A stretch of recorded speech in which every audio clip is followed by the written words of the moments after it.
The phone didn't ring. It vibrated once, soft, desperate, inside the torn pocket of a homeless girl's jacket. Lena was curled beneath a broken bus stop on the edge of the city, rain slipping through cracks in the metal roof and soaking the cardboard beneath her. Her fingers were numb, her stomach hollow, and her heart bruised in ways no one could see. The city had learned to look through her, past her, as if she were already a ghost. She hadn't meant to message anyone important. She was trying to reach a shelter volunteer whose number she'd memorized wrong. Her message was simple. Please help. Someone is hurt. I don't know what to do. She pressed send, and hugged her knees tighter, whispering a prayer she wasn't sure anyone still heard. 3,000 miles away, beneath a skyline of glass and lightning, a phone lit up on a black stone table. The Vampire King paused mid-step. Meetings stopped when he stopped. Conversations died in their throats. The ancient council chamber, filled with predators older than empires, fell into silence as he looked down at the glowing screen. An unknown number. A human number. He should have ignored it. Humans were beneath his notice. Their suffering was constant, their cries endless. But the moment he read the message, something ancient stirred in his chest. Not hunger. Not rage. Recognition. The air shifted. Candles flickered. Shadows bent toward him like they were listening. Who dares interrupt the king? One of the elders asked carefully. The Vampire King didn't answer. Because beneath the rain, beneath the city noise, beneath centuries of buried instincts, he felt her. Fear. Courage. Pain. And kindness that still survived despite all of it. His fingers moved with impossible speed. Where are you? He typed. Lena stared at her phone as the reply appeared. Her breath caught. No one ever answered her messages. By the old bridge she wrote back.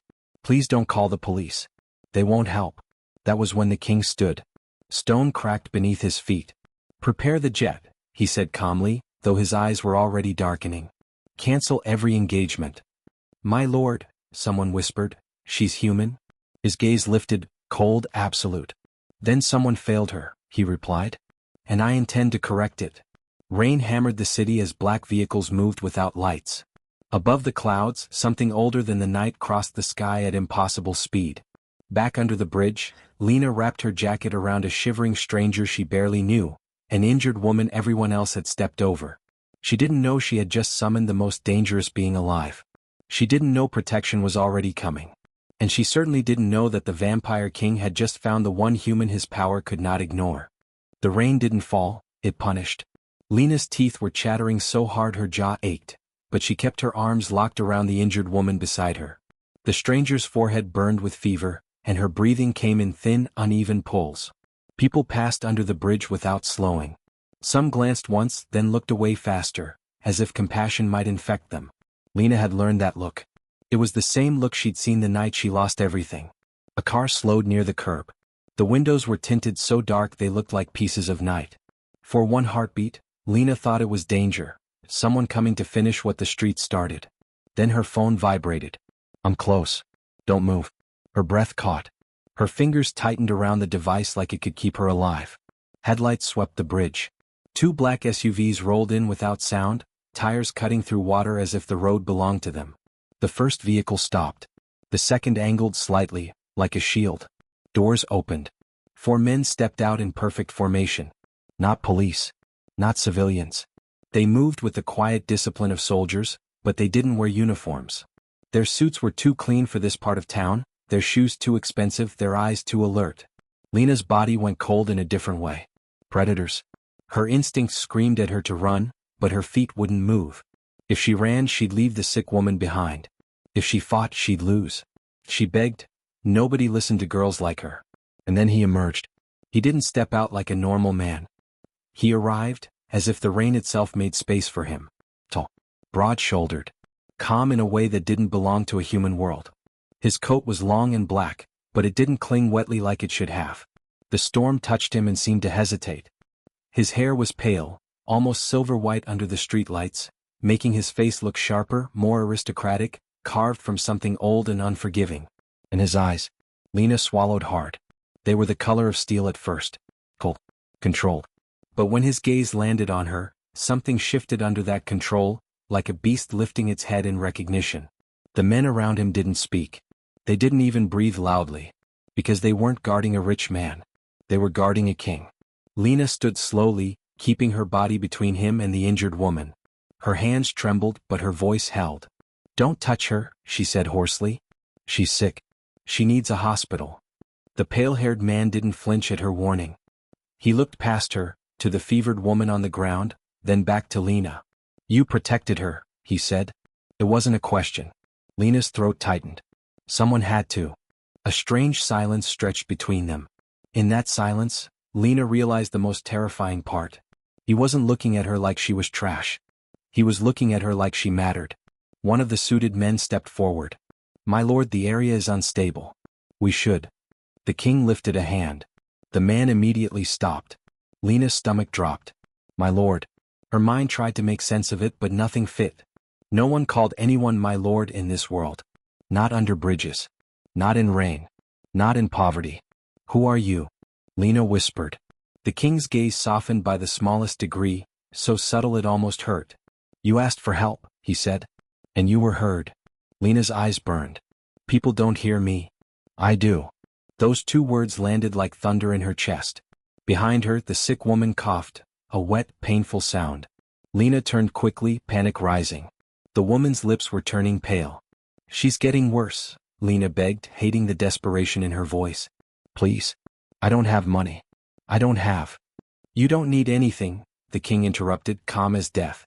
"You've already paid." Lena blinked. "Paid how?" "With your kindness," he said quietly. "With your courage. With the fact that you stayed when others walked away." Lena stared, confused and wary. Nobody rewarded kindness. Kindness was what got you used. One of the men came forward with a medical bag. Another lifted the sick woman carefully as if she were precious. Lena stepped back, shocked. The team worked like they'd done this 1,000 times, fast and controlled. The king watched Lena, not the operation. As if she was the emergency. "What's your name?" he asked. Lena hesitated. Names had power. Names were how people tracked you, judged you, hurt you. But something about his voice, steady, patient, made lying feel pointless. "Lena." The king repeated it once like tasting it. "Lena," he murmured.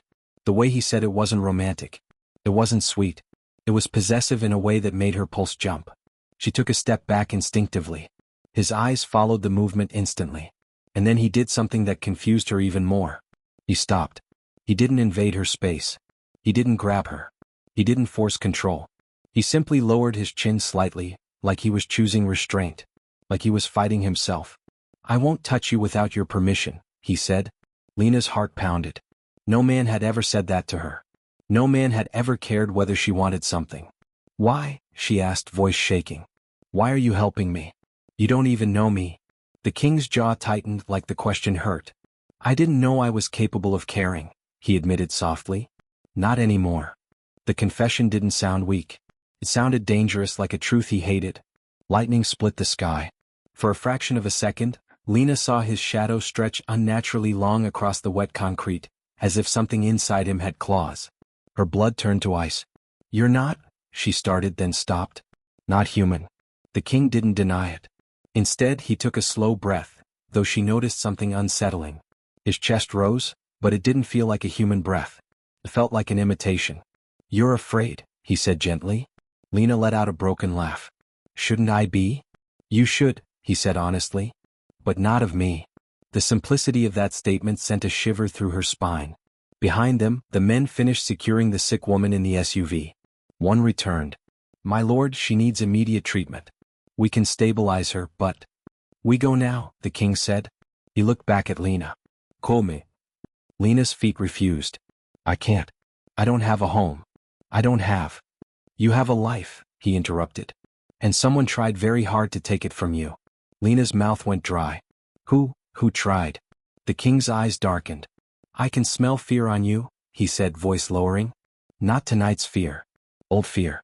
The kind that lives under skin." Lena's body stiffened. He didn't press. He didn't demand. But his gaze sharpened with something close to rage. "Someone hurt you," he said. "And they believed you had no value." Lena couldn't breathe. Her past, the nights, the betrayal, the way she'd been thrown out like garbage, rose in her throat like poison. "How do you know that?" she whispered. The king stepped closer, only one step, and stopped again, because she was shaking. "I know," he said softly, "because the moment your message reached me, Something ancient inside me woke up. He touched his chest lightly, just above his heart. And it said one thing. Lena's voice cracked. What? His eyes held hers. Mine. The word hit her like a wave, terrifying, protective, intimate all at once. Lena should have run. But then the injured woman moaned weakly from inside the SUV, and Lena's body moved on instinct. She rushed toward the door. And froze when she realized the king had followed, close enough that she could feel the cold radiating off him like winter. He spoke so only she could hear. Tonight, he said, you will not sleep in the rain again. Lena swallowed hard. And if I refuse? The king's gaze didn't change. But the air did, heavy, thick like the world holding its breath. Then I will still protect you, he said. From a distance if I must. Lena stared at him, stunned. Protection without ownership. Power without cruelty. It didn't exist. Unless he was lying. Or unless he was something else entirely. She climbed into the SUV, heart racing. The door shut with a soft click. And as the vehicles pulled away, Lena looked through the tinted glass at the king sitting across from her, perfectly still, watching her like she was both fragile and sacred. For the first time in years, Lena wasn't cold. But she had a feeling she was stepping into a world where warmth came with a price. Lena woke to silence. Not the hollow, threatening silence of the streets, where every quiet moment meant danger, but a deep, expensive stillness. The kind that wrapped around you instead of pressing in. For a few seconds she forgot where she was, until she felt the softness beneath her fingers. Sheets. Real sheets. She sat up too fast. The room was enormous, walls rising high into shadows traced with faint golden light. Heavy curtains framed windows taller than any building she'd slept near in years. Everything smelled clean, stone, polished wood, and something colder beneath it like winter air trapped indoors. She clutched the blanket to her chest. I didn't earn this, her mind whispered. Nothing this good comes free. The door opened without a sound. Lena's breath caught. The vampire king stepped inside. In the daylight filtering through the curtains, he looked even more unreal. His pale hair caught the light like silver, his expression calm and unreadable. He wore dark clothes, simple, elegant, but they fit him like armor. Power clung to him, quiet and absolute. You're awake, he said. His voice didn't echo but it carried. Like the room listened when he spoke. Lena nodded, wary. Where am I? My residence, he replied. You slept for 14 hours. Her eyes widened. The woman under the bridge. Alive, he said immediately. Stable. Receiving treatment as we speak. Relief crashed through her so hard her hands shook. She looked away quickly, embarrassed by the tears gathering in her eyes. Thank you, she whispered. The king studied her in silence, as if cataloging every bruise she tried to hide beneath the blanket. You don't belong on the streets, he said. Lena's shoulders stiffened. People say that like it's a choice. He didn't argue. Instead, he said quietly, tell me how you ended up there. Her chest tightened. The past pressed against her ribs, sharp and unwelcome. I don't talk about it, she said. That is your right, he replied without hesitation. The answer surprised her. You won't make me? She asked. I don't force loyalty, he said. It rots everything it touches. Something in his tone suggested experience. He gestured toward a chair several feet away and sat, maintaining distance. The restraint felt deliberate. Respectful. You are safe here, he said. But safety can feel like a cage to someone who's been trapped before. Lena's fingers dug into the blanket. You talk like you've been watching me. I have, he admitted. Since the moment your message reached me. A chill slid down her spine. That's not comforting. It wasn't meant to be, he said calmly. It was meant to be honest. She studied him carefully now, not the power, not the wealth, but the way he watched her reactions instead of controlling them. What are you? She asked. The room seemed to darken. A king, he said first. That's not an answer. Pause. Then. I am not human. Her heartbeat thundered in her ears. You don't drink, she said slowly. You don't breathe like people do. And last night, your shadow moved wrong. A ghost of a smile crossed his face. You're observant. Fear rose, but it didn't drown her. What do you want from me? Lena asked. The king's jaw tightened. Nothing. She laughed softly, bitter. That's never true. For others, he corrected. Not for you. He stood, crossing the room, then stopped when her shoulders tensed. I will not take your freedom, he said firmly. You may leave whenever you choose. Lena searched his face for deception and found none. Why? She whispered. He looked away toward the window where the world beyond glittered in sunlight and distance. Because you remind me of something I buried centuries ago, he said. The belief that kindness matters even when it costs everything. Her chest hurt. You don't even know me. I know enough, he said. You stayed with a dying stranger. You shielded her with your own body. You spoke to me like I was human. He turned back to her. That makes you rare. A knock sounded. One of the guards entered quietly. My lord, the council requests your presence. They are displeased. I imagine they are, the king replied coolly. The guard's gaze flicked to Lena, curious, wary. The king noticed instantly. She is under my protection, he said, voice turning lethal. Any harm done to her, by word or action, will be answered. The guard bowed deeply and left. Lena stared. Your people don't like me. They fear what they don't understand, he said. And they understand power very well. She swallowed. I don't want trouble. You already are, he said honestly. You just don't know it yet. Before she could respond, a wave of dizziness washed over her. She grabbed the edge of the bed. The king was beside her instantly, but stopped short again. May I? He asked quietly. The question nearly broke her. Yes, she whispered. His hand wrapped around her wrist, cold, steady. The touch sent a strange warmth through her veins, like something aligning inside her. His eyes widened just a fraction. Interesting. What? Lena asked weakly. He released her slowly. You're anemic, he said. But that's not all. Her stomach tightened. What do you mean? Your blood, he said carefully. It reacts differently. The air felt heavier. Differently how? She pressed. The king didn't answer immediately. Instead, he straightened, expression guarded. There are old laws, he said. Old magic. Bloodlines that were thought extinct. Lena's head spun. I'm just a girl. No, he said quietly. You're something this world forgot. Fear and disbelief tangled in her chest. I don't want powers, she said. I just want peace. The king met her gaze. And that, he said softly, is exactly why they will come for you. A distant rumble echoed through the palace, thunder though the sky outside was clear. The king turned toward the window, eyes darkening. They felt it, he murmured. Felt what? Lena asked. That you exist. He looked back at her, something fierce and protective burning behind his calm.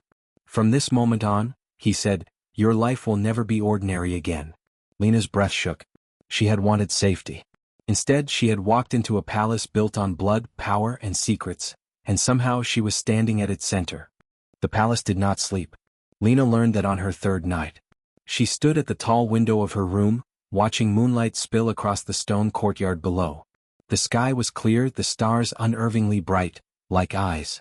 Somewhere far beneath the beauty, something moved. She could feel it the way one feels pressure before a storm breaks. This place was alive, and it was watching her. A soft knock sounded behind her. Come in, Lena said, though her pulse jumped. The door opened to reveal the Vampire King. He looked different tonight. Less formal. No coat. No armor of power. Just a dark shirt with the sleeves rolled back, exposing forearms etched with faint, ancient markings that shimmered when the light shifted. They looked like scars and symbols. You should be sleeping, he said. I could say the same, she replied before thinking. To her surprise, he huffed a quiet, almost amused breath. Sleep and I have a complicated relationship, he admitted. She turned back to the window. Your people don't like me. That is an understatement.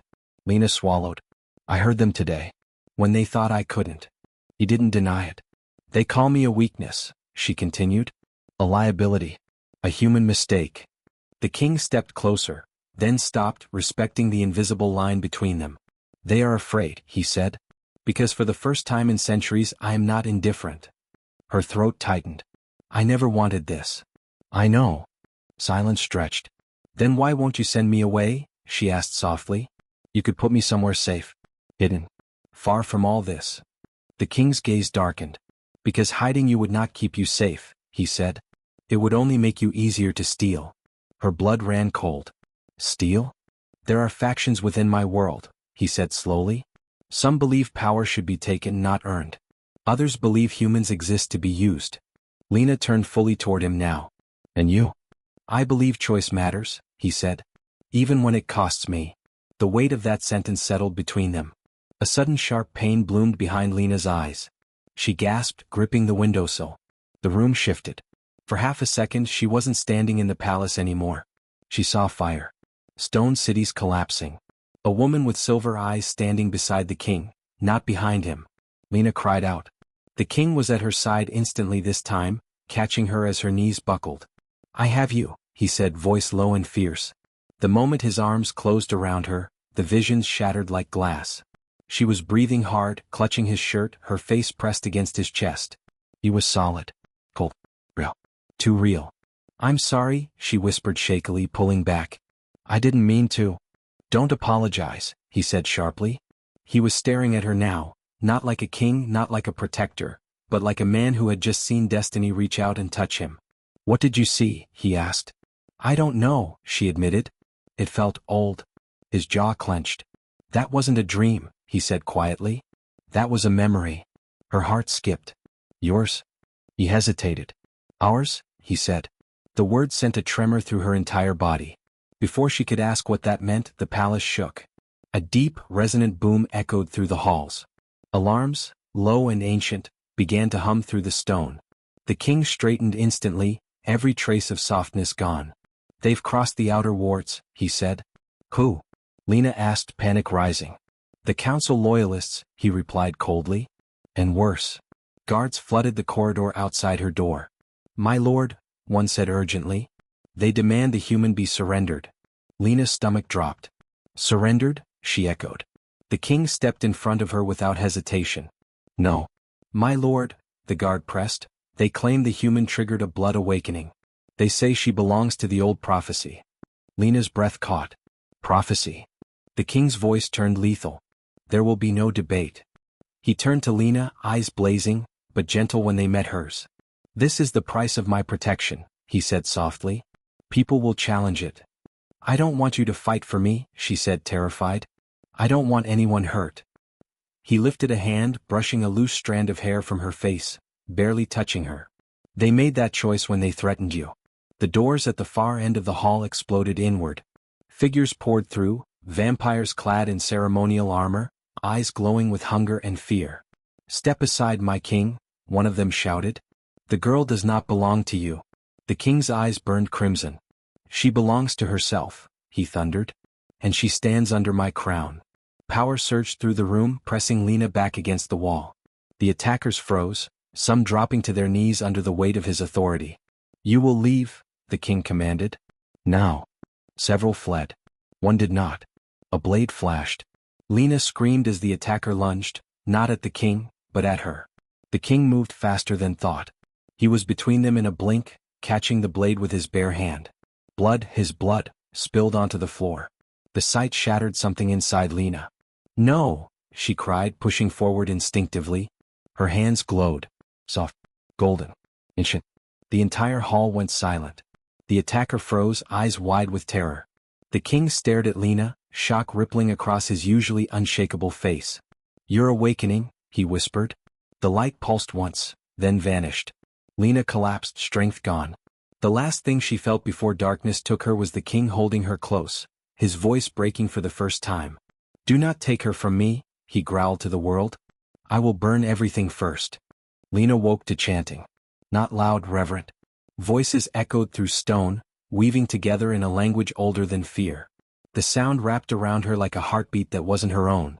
When she opened her eyes, the ceiling above her wasn't the one from her room.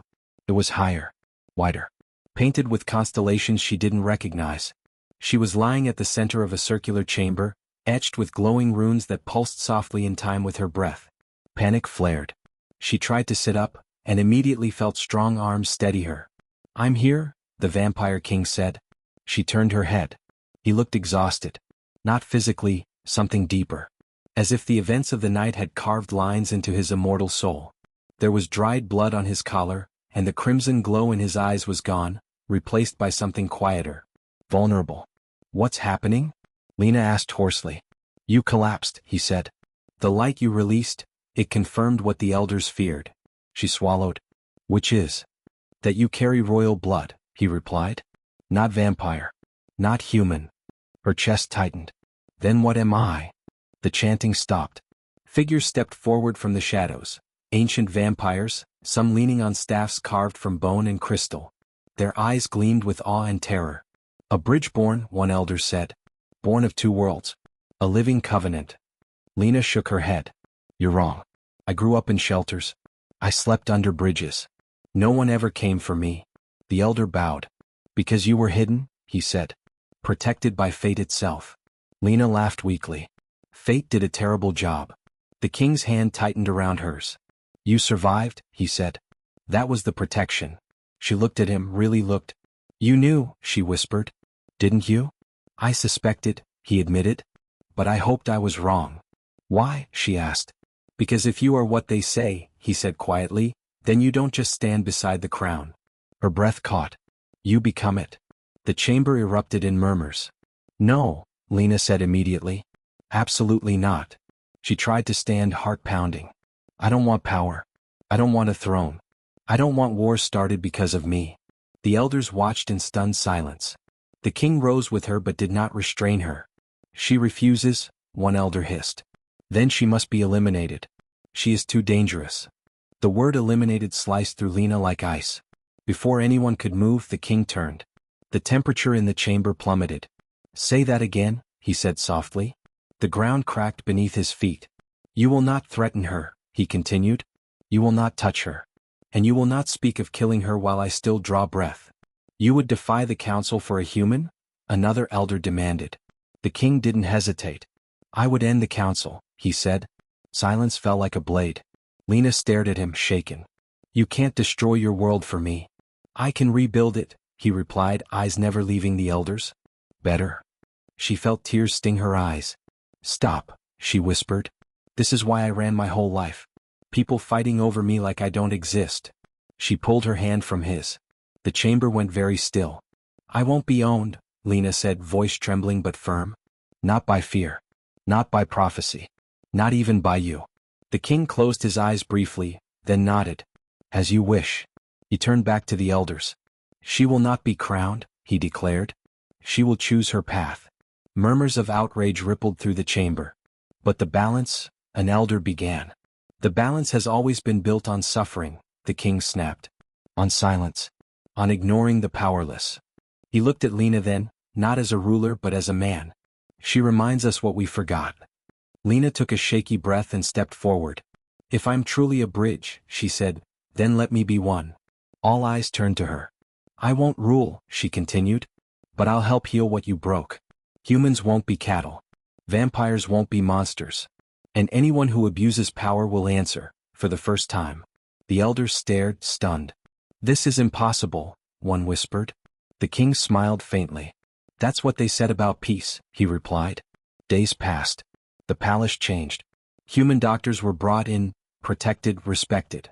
Shelters were funded. Underground abuse rings were dismantled overnight. Vampires who preyed on the weak vanished without explanation. Lena worked quietly, never above anyone. And the king watched. He didn't claim her. He didn't rush her. He walked beside her. One evening, as the sun dipped low, Lena stood on a balcony overlooking the city she once slept beneath. "I'm still afraid," she admitted. He stood a respectful distance away. "So am I," he said. "But fear doesn't mean weakness." She looked at him. "Do you love me?" she asked softly. He didn't answer right away. "I would burn the world for you," he said. "But I will never cage you." Tears slipped down her cheeks as she smiled. "Then stay," she said. "Not as a king." He stepped closer. "As a man," she finished. For the first time in centuries, the vampire king bowed, not in submission but in respect. And in that moment the world shifted. Not because a queen was crowned, but because kindness had finally found its power. Final ending. She never asked for a crown, yet she changed the world more than any ruler ever had.